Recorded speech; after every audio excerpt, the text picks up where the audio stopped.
गांव का नाम था धनपुर। नक्शे में ढूंढो तो मुश्किल से दिखे, पर जीवन की गहराई में ये गांव बहुत बड़ा था। मिट्टी में मेहनत की गंध, हवाओं में लोकगीतों की थाप और लोगों की आंखों में रिश्तों की लंबी परछाइयां, सब कुछ यहीं बसता था। धनपुर के पूरब छोर पर एक कच्चा पक्का सा घर था, जिसकी दीवारों पर समय ने अपनी उंगलियों से कई लकीरें खींच रखी थी। उसी घर के आंगन में कभी दो छोटी बच्चियां खेला करती थी, सरोज और कमला, दोनों सगी बहनें। उम्र में बस 3 साल का अंतर, पर स्वभाव में जमीन आसमान। सरोज बड़ी थी, शांत, सहनशील, भीतर ही भीतर सब कुछ समेट लेने वाली। कमला छोटी थी, चंचल, तेज, सवाल पूछने वाली और कभी कभी जवाबों से भी आगे निकल जाने वाली। एक ही साल के भीतर दोनों बहनों की शादी तय हो गई। गांव वालों ने कहा, बाप की किस्मत देखो, दोनों बेटियां एक साथ घर से जाएंगी। पर माँ की आंखों में खुशी से ज्यादा डर था, क्योंकि वो जानती थी बेटी का ससुराल सिर्फ घर बदलना नहीं होता, वहाँ आत्मा की परीक्षा होती है। सरोज की शादी पास के ही गांव बरगटपुर में हुई। घर बड़ा था, संयुक्त परिवार, पुराने विचार, पर बाहर से सब सलीकेदार। कमला की शादी थोड़ी दूर नीम गांव में हुई। घर छोटा था, पर लोग आधुनिक सोच वाले कहे जाते थे। विदाई के समय दोनों बहनों ने एक दूसरे का हाथ कसकर पकड़ा। आंखों में आंसू थे, पर होठों पर हिम्मत। माँ ने बस इतना कहा, जहाँ रहो रिश्तों को तोड़ना मत, खुद को खोना मत। बरगटपुर का घर बाहर से जितना शांत दिखता था, अंदर उतना ही कठोर था। सरोज के ससुर घर के मुखिया थे, नियमों में जीने वाले। सास परंपराओं की रखवाली करती थी।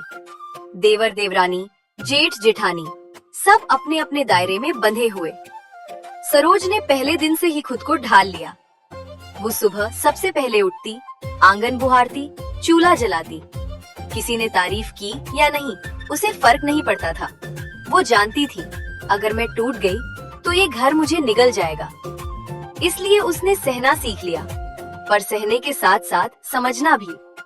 निमगांव में कमला का स्वागत अलग था। पहले दिन हंसी, बातें, नए कपड़े, आजादी का एहसास। कमला को लगा, यहाँ तो सब आसान है, पर गांव की हवा धोखा दे सकती है। धीरे धीरे उसे महसूस हुआ कि यहाँ सन्नाटा अलग तरह का है। लोग कम बोलते थे, पर मन में बहुत कुछ रखते थे। कमला का स्वभाव खुला था। वो सवाल करती, अपनी बात रखती, पर हर बार उसे यही महसूस हुआ कि उसकी बातें दीवार से टकराकर लौट आती हैं। यहाँ कोई उसे डांटता नहीं था, पर कोई उसे अपनाता भी नहीं था। 1 साल बाद सरोज के ससुराल में अनाज की कमी हो गई। खेतों में फसल खराब हुई, घर में तनाव बढ़ने लगा। सरोज ने बिना कहे अपनी बचत निकाल दी। किसी को बताया नहीं, बस हालात संभालने की कोशिश की। उधर कमला की ससुराल में पैसों की कमी नहीं थी, पर रिश्तों में कंजूसी थी। उसे हर बात में अकेलापन महसूस होने लगा। वो माँ के शब्द याद करती, खुद को मत खोना, समय किसी को रुककर सोचने का मौका नहीं देता। वो सरोज और कमला दोनों की जिंदगी में बिना दस्तक दिए आगे बढ़ता गया। सरोज की चुप ताकत बरगतपुर के घर में अब हालात पहले जैसे नहीं रहे। अनाज की कमी ने सिर्फ रसोई नहीं, रिश्तों को भी सुखा दिया था। घर में बातें कम और ताने ज्यादा हो गए थे। किसी ने सीधे सरोज से कुछ नहीं कहा, पर हर नजर जैसे पूछती थी, तुम क्या लेकर आई हो इस घर के लिए? सरोज ने खुद को और शांत कर लिया। वो जानती थी, अगर उसने जवाब दिया तो बात बढ़ेगी, अगर उसने आंसू दिखाए तो कमजोर समझी जाएगी। इसलिए उसने काम में खुद को डुबो दिया, सुबह से रात तक, कभी चूल्हे के पास, कभी मवेशियों के बीच, कभी सास के मौन आदेशों को समझते हुए। उसकी चुप्पी अब आदत नहीं, रणनीति बन चुकी थी। दीपावली आई, गांव रोशनी से भर गया। इसी बहाने दोनों बहनें मायके पहुंची। माँ का आंगन फिर से जीवित हो उठा, पर इस बार बचपन वाली हंसी नहीं थी, बस एक दूसरे को समझने की कोशिश थी। सरोज चुप थी, कमला बोल रही थी। कमला ने अपने अकेलेपन की बात कही। सरोज ने बस इतना कहा। हर घर की लड़ाई अलग होती है। माँ सब सुन रही थी, बिना बोले। माँ जानती थी, एक बेटी आग में जल रही है, दूसरी पानी में डूब रही है। सर्दियों की एक लंबी रात थी।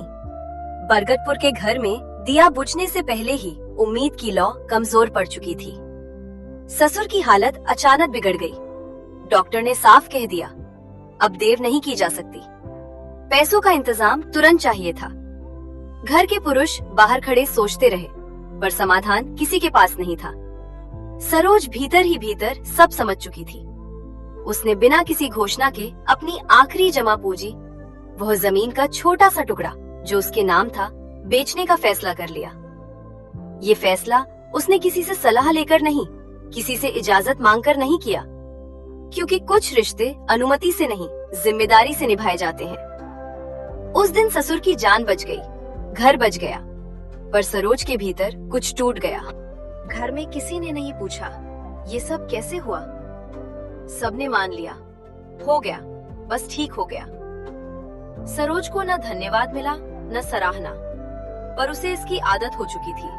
वो जानती थी, गांव में औरत का त्याग इतिहास नहीं बनता, रोजमर्रा बन जाता है। उधर निमगांव में पंचायत बैठ चुकी थी। कमला का नाम लिया गया, उसके काम गिनाए गए, उसकी हिम्मत पर सवाल उठाए गए। फैसला सीधा था, या तो वह चुप रहे या फिर गांव की मर्यादा से बाहर समझी जाए। ये वही क्षण था जहां कमला के सामने डर और आत्मसम्मान आमने सामने खड़े थे। उसने पहली बार बिना कांपे सबकी ओर देखा। उसने कोई लंबा भाषण नहीं दिया, बस इतना कहा, मैं गलत नहीं हूँ, बस अलग हूँ। पंचायत सन्न रह गई। फैसले का असर तुरंत दिखा। घर में माहौल ठंडा हो गया, रिश्तों में दूरी आ गई, पर कमला के भीतर एक अजीब शांति थी, क्योंकि उसने पहली बार खुद को छोड़ा नहीं था।